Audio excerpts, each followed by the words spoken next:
अब हामी सुदामा चरित्रलाई सुन्छौँ, जस्तो हामी श्रीधाममा पनि भन्छौँ।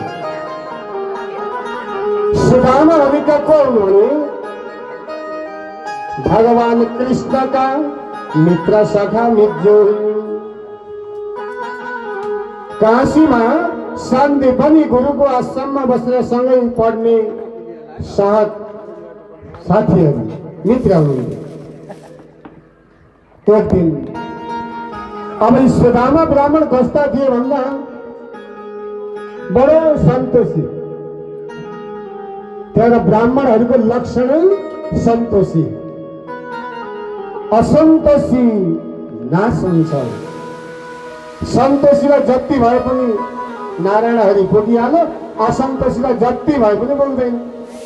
आखिर भोलि लान पनि केही पाइँदैन, आज घाटमा तेर्सिनै पर्यो। त्यसकारण ब्राह्मण सन्तोषी भयो भने नाश हुन्छ।